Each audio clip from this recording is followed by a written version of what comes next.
Hello, അപ്പോൾ ഇന്നൊരു പഴംപൊരിയുടെ റെസിപ്പിയാണ് കേട്ടോ. നല്ല അടിപൊളി ടേസ്റ്റുള്ള ഞാൻ ഉണ്ടാക്കുന്ന പഴംപൊരിയുടെ റെസിപ്പി ആണ് കേട്ടത്. അപ്പോൾ എന്തായാലും ഇങ്ങനെ ഒന്ന് ചെയ്ത് നോക്കട്ടെ. ഞാൻ എങ്ങനെ ഉണ്ടാക്കണതെന്ന് പറഞ്ഞുതരാം.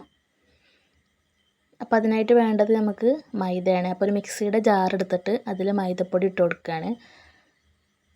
പിന്നീട് അതിലേക്ക് ഇത്തിരി അരിപ്പൊടി ഇട്ടാം. അപ്പോൾ അരിപ്പൊടി ഒരു 2 ടേബിൾ സ്പൂണൊക്കെ മതിയാവും. ഒരുപാടൊന്നും വേണ്ട, മൈദയാണ് കൂടുതലായിട്ട് വേണ്ടത്.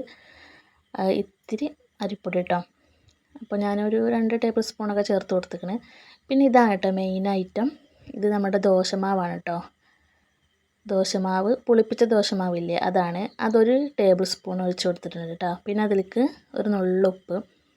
പിന്നെ നമ്മൾ കളറിന് വേണ്ടിയിട്ട് ഞാൻ മഞ്ഞൾപ്പൊടിയാണ്, നിങ്ങൾക്ക് വേണമെങ്കിൽ ഫുഡ് കളറൊക്കെ യൂസ് ചെയ്യുക. പിന്നെ പാകത്തിന് പഞ്ചസാര ചേർത്ത് കൊടുക്കുകയാണ്.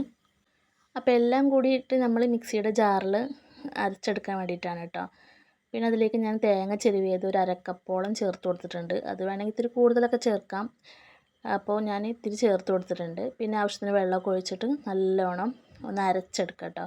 ഈ രീതിയിൽ ഒന്ന് അരച്ചെടുക്കുക. അപ്പോൾ നമ്മുടെ തേങ്ങ ഒക്കെ അതിൽ അരഞ്ഞു പോയിട്ടുണ്ട് കേട്ടോ. പിന്നെ അതിലേക്ക് എള്ളാണ് കേട്ടോ. അപ്പോൾ അത് എള്ളിട്ടാൽ പ്രത്യേക ടേസ്റ്റ് വ്യത്യാസമൊന്നും ഉണ്ടാവില്ല, പക്ഷേ ഒരു കാണാൻ രസമാണ് പഴംപൊരി. അങ്ങനെ അതൊക്കെ ഇട്ടിട്ട് നന്നായിട്ടൊന്ന് മിക്സ് ചെയ്തിട്ടുണ്ട് കേട്ടോ. അപ്പം നമ്മളിതിൽ ബേക്കിംഗ് സോഡ ഒന്നും ചേർക്കണില്ല കേട്ടോ. നമ്മൾ ദോശമാവ് ചേർത്തുകൊണ്ട് തന്നെ നന്നായിട്ട് പൊങ്ങി വരും കേട്ടോ മാവ്. അപ്പോൾ പഴമൊക്കെ ഞാനിങ്ങനെ മുറിച്ചെടുത്തിട്ടുണ്ട് കേട്ടോ. മുഴുവനായിട്ട് മുറിക്കുക, അങ്ങനെ കട്ട് ചെയ്തിട്ട് മുറിക്കുക. ഞാനങ്ങനെ നടുക കീറിയിട്ട് കട്ട് ചെയ്തെടുത്തിട്ടുണ്ട്. പിന്നെ നമുക്ക് എണ്ണ ചൂടായി കഴിഞ്ഞാൽ, ഓയിൽ ചൂടായി കഴിഞ്ഞാൽ നമുക്ക് മാവിൽ മുക്കിയിട്ട് ഓരോ കഷ്ണങ്ങളായിട്ട് ഇട്ട് കൊടുക്കാം കേട്ടോ. അപ്പോൾ നിങ്ങൾ കണ്ടോളൂ കേട്ടോ പൊങ്ങി വരുന്നത്. നമ്മളെ ദോശമാവ് മാത്രമാണ് നമ്മളെ ഈ മാവിൽ ഒഴിച്ചതുള്ളൂ കേട്ടോ. അതുകൊണ്ടാണ് ഇങ്ങനെ പൊങ്ങി വരുന്നത്. പിന്നെ നല്ല ടേസ്റ്റാണ് കേട്ടോ. തേങ്ങ ഒക്കെ ചേർത്തുകൊണ്ട് തന്നെ നല്ല അടിപൊളി ടേസ്റ്റാണ്. അപ്പോൾ ഒരു സൈഡ് മൊരിഞ്ഞ് വന്നാൽ മറിച്ചിട്ട് കൊടുക്കുകയാണ് കേട്ടോ. അപ്പോൾ ഈ രീതിയിൽ നിങ്ങൾ ഉണ്ടാക്കി നോക്കിയിട്ടില്ലെങ്കിൽ എന്തായാലും നിങ്ങളത് ചെയ്ത് നോക്കും കേട്ടോ. എന്നിട്ട് അഭിപ്രായങ്ങളൊക്കെ പറയണേ. നല്ല അടിപൊളി ടേസ്റ്റാണ് കേട്ടോ. ഞാൻ പിന്നെയും പറയുന്നത് അത്രയ്ക്ക് ടേസ്റ്റ് ഉണ്ട് കേട്ടോ, വ്യത്യാസമുണ്ട് തേങ്ങ ഒക്കെ ചേർക്കുന്നതുകൊണ്ട് തന്നെ. അപ്പോൾ നമ്മുടെ പഴംപൊരിയൊക്കെ ഇങ്ങനെ റെഡി ആയിട്ടുണ്ട് കേട്ടോ.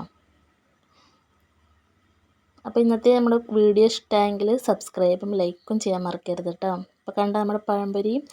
അപ്പോൾ ഞാനിത് മുറിച്ചുകൊണ്ടാണ് ഇങ്ങനെ ചെറുതായി കിടക്കുന്നത്. മുഴുവനായിട്ടാണെങ്കിൽ നല്ല ഭംഗിയായിട്ട് കടയിൽ നിന്ന് കിട്ടുന്ന പോലത്തെ പഴംപൊരിയായിട്ട് കിട്ടും. അപ്പോൾ നമുക്ക് മറ്റൊരു വീഡിയോ ആയിട്ട് കാണാം. ബൈ.